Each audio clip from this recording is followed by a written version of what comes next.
97% DNA-nya sama dengan manusia. Tapi manusia menghancurkan 80% tempat tinggalnya. Hijaunya terbuka, sebelah sini masih tertutup hijau semua. Ketika manusia hidup semakin dekat dengan orang utan, anaknya aja yang banyak orang ngambil. Ya mungkin memang ada yang senang melihara, tapi tidak tertutup juga kemungkinan barangkali memang ada yang punya niat untuk menyalahgunakan gitu. Inilah yang terjadi. Saya yakin pasti induknya dibunuh. Gitu. Di paru-paru dunia yang semakin menganga. Nanti akan ada pembangunan jalan tol, terus bandara. Di situ di bawahnya ada tambang, batu bara. Jadi ada interest yang sangat tinggi terhadap kawasan itu.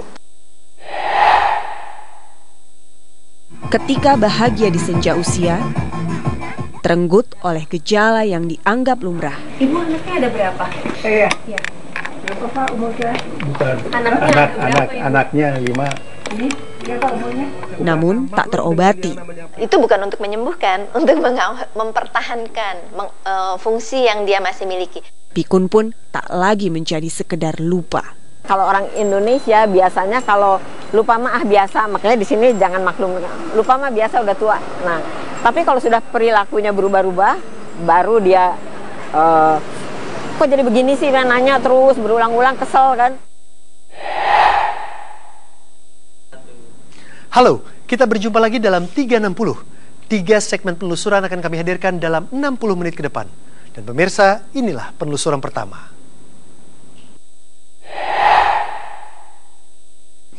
"360 kembali menelusuri kondisi hutan Indonesia, paru-paru dunia. Kali ini yang ditelusuri Valdia Baraputri adalah kawasan hutan yang tersisa di Kalimantan Timur, Taman Nasional Kutai. Inilah salah satu habitat asli orangutan Kalimantan yang sedang berada di ujung tanduk. Dalam waktu dekat, jika para wakil rakyat menyetujui, luas tempat hidup orangutan Kalimantan akan berkurang lagi hingga ribuan hektar. Kondisi yang sama telah terjadi di Sumatera. Di wilayah itu, kepentingan manusia akhirnya tak hanya mengancam kehidupan orangutan, tapi juga memicu konflik. Haruskah orangutan Kalimantan mengalami nasib yang sama? Inilah penelusuran Valdia Baraputri bagian pertama. Inilah hutan yang tersisa di Kalimantan Timur. Taman Nasional Kutai, rumah orang utan Kalimantan.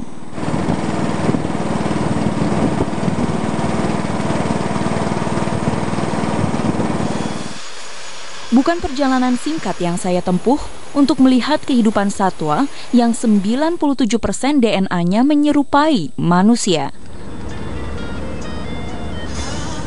Perjalanan darat selama lebih dari 10 jam dari Balikpapan, Kalimantan Timur, mengantar saya ke Taman Nasional Kutai. Dan melihat pemandangan yang tak saya bayangkan ada di sebuah kawasan konservasi yang seharusnya dilindungi dan tak boleh dihuni manusia. Tapi rumah-rumah berpenghuni ini ada di sepanjang jalan. Hingga berkilo-kilometer dari pintu masuk, saya belum juga menemui kerimbunan hutan Kalimantan. Justru disambut api dan asap hasil pembakaran lahan. Juga hutan yang telah berubah menjadi perkebunan kelapa sawit dan tumpukan kelapa sawit di depan rumah warga. Inilah kondisi yang berada begitu dekat dengan Prefab.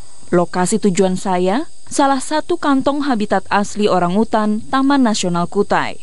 Bukan semakin dekat dengan warga ya, warga yang semakin dekat dengan orangutan. Betul. Sudah 13 tahun lamanya Lita Kabanga bekerja di Taman Nasional Kutai. Sebagai pengendali ekosistem hutan, salah satu tanggung jawabnya adalah mendata keanekaragaman hayati TNK. Yang kemarin tuh baru di Freeport tuh agak kurus ya. Ada berapa individu orangutan di TNK? Berdasarkan hasil survei kita tahun 2011 itu ada 1.247 individu. Kemudian tahun 2013 itu 1.272. Populasi orangutan Kalimantan lebih banyak daripada orangutan Sumatera yang jumlahnya tak lebih dari 7.000 ekor di seluruh Sumatera.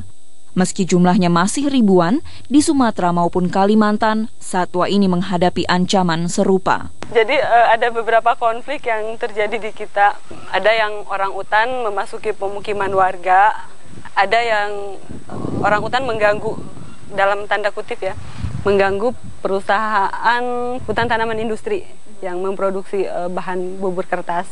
Ketika tempat hidup semakin terdesak, maka kisahnya seperti anak orang utan bernama Pengki.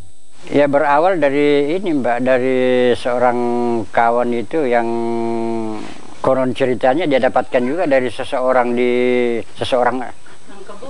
masyarakat di kebun itu. Dia minta dikasih karena di tempatnya saya ditaruh di kandang ayam gitu. Ditaruh di kandang ayam? Iya, ditaruh di kandang ayam. Lalu di tempatnya itu seolah-olah tidak terurus gitu loh. Mungkin dikasih makan, mungkin enggak. Amir Cakra memelihara Pengki tahun 2007 lalu. Ia adalah warga Bontang, kawasan yang jaraknya lebih dari 1 jam perjalanan dari Taman Nasional Kutai. Buat rawat Pengki itu 17, kurang lebih 2 tahun. Oh, tapi kan kita ikhlas. Amir dan keluarganya merawat Pengki selama lebih dari 1 tahun.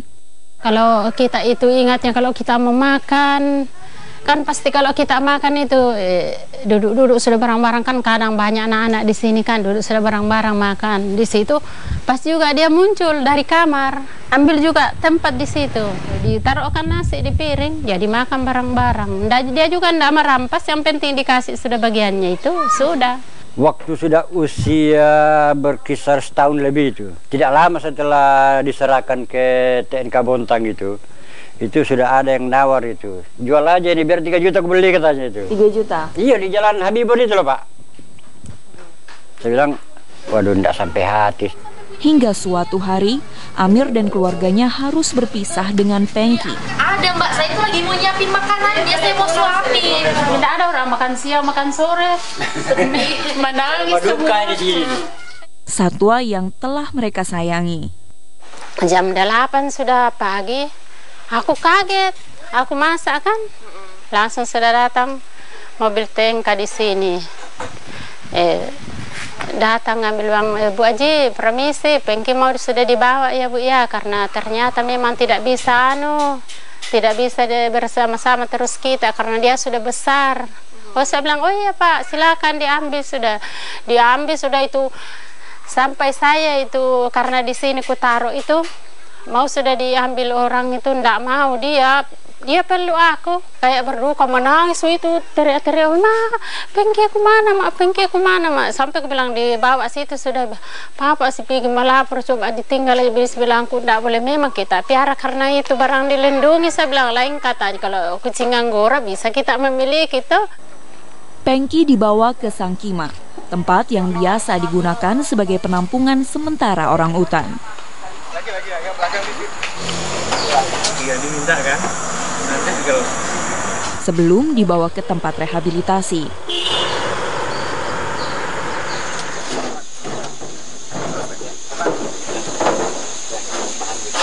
Tempat orang utan belajar hidup di hutan.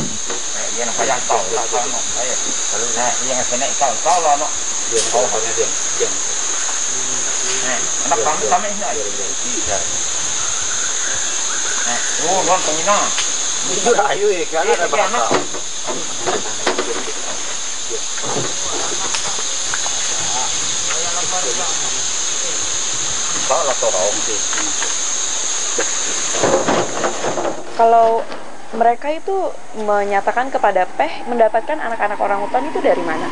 Ada yang dikasih temannya, ada yang memang sengaja karena ingin punya piaraan sengaja mencari. 3 tahun terakhir ada 3 ya yang diserahkan, diantar ke kita ya. Jumlah anak orang utan yang tak dikembalikan diperkirakan lebih banyak lagi. Harga satwa ini bisa membuat orang lupa daratan. Ya, konon ceritanya saya dengar-dengar dari isu-isu yang berkembang bukan hanya terbatas pada Pengki ya, tapi yang lain juga saya dengar itu anaknya aja yang banyak orang ngambil. Ya mungkin memang ada yang senang melihara, tapi tidak tertutup juga kemungkinan barangkali memang ada yang punya niat untuk menyalahgunakan gitu. Kalau misalnya anak orang utan dipelihara oleh masyarakat berarti induknya mati ya begitu ya? Kemungkinan besar pasti mati. Biasanya tidak mungkin induk orangutan melepaskan bayinya sebelum masa sapih. Anak orangutan mulai lepas dari induknya di atas umur 5 tahun. Jadi hampir nggak mungkin kalau umpamanya orang bisa memelihara anak atau bayi orangutan yang masih mungkin baru berumur 1 atau 2 tahun tanpa membunuh induknya. Saya yakin pasti induknya dibunuh.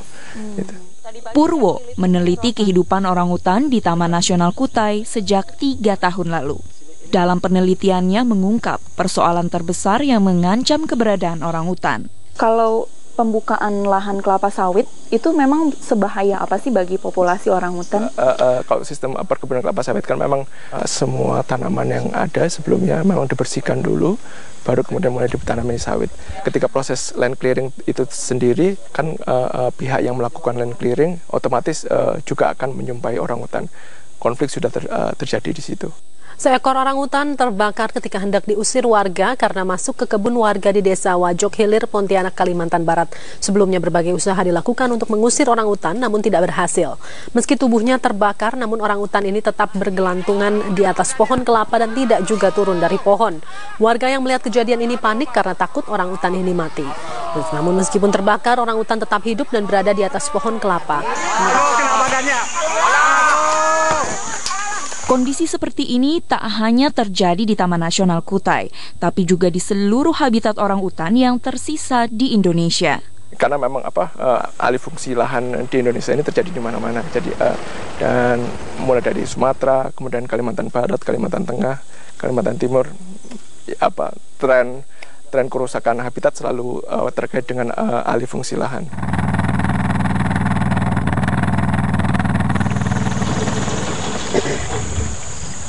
Di sini saya bertemu Supiani, polisi hutan yang sudah bertugas 28 tahun lamanya di Prefab. Saya rasa cukup membantu.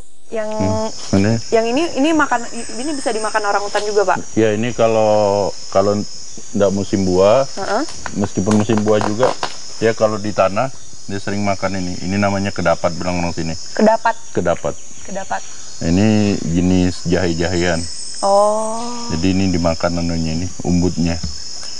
Nah, karena ini banyak mengandung serat juga dan mengandung banyak air, ya lebih suka makan ini. Prefab adalah salah satu lokasi di Taman Nasional Kutai yang kondisi hutannya masih kondusif untuk kehidupan orangutan.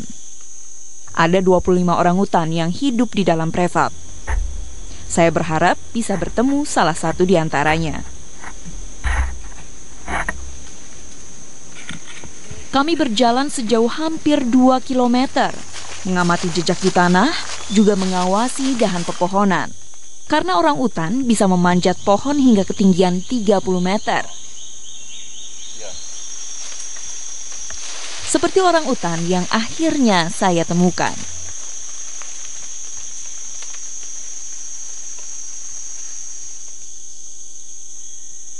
Seekor induk orangutan yang tak pernah berhenti melindungi anaknya. Hari itu saya beruntung bertemu lagi orangutan lainnya, seekor jantan bernama Clinton.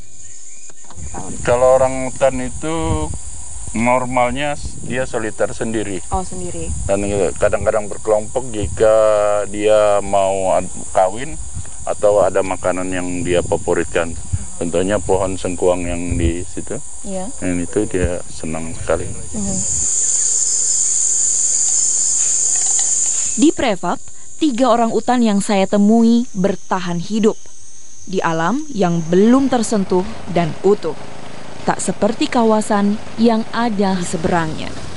Di Sungai Sangatta itu kan sebelah kirinya itu Taman Nasional Kutai, tapi sebelah kanannya itu sudah beralih fungsi menjadi kebun kelapa sawit, tambangan. Itu sejak kapan, Pak? Kalau surveinya mereka sejak tahun 80-an. Sekitar 82-84an itu, tapi eksplorasinya sekitar tahun 1900-an. Dan tahun 90-an itu akhirnya sudah berubah. Ya. Hijaunya terbuka, sebelah sini masih tertutup hijau semua. Seiring dengan banyaknya perambahan begitu, populasi mereka apakah semakin terdesak, Pak? Otomatis saya kira semakin terdesak karena dulu di sekitar seberang sungai ini, itu dulu hijau sekali dan hutannya masih besar-besar. Orang hutan juga yang di sekitar kami ini kami bisa perkirakan tidak kurang dari 12 ekor. Nah, sekarang tidak pernah kami lihat lagi di seberang sungai Sangatta ini ya. Penelusuran Valdia Baraputri masih berlanjut melihat alasan yang bisa membuat orang lupa daratan atas hutan dan orang utan. 360 segera kembali.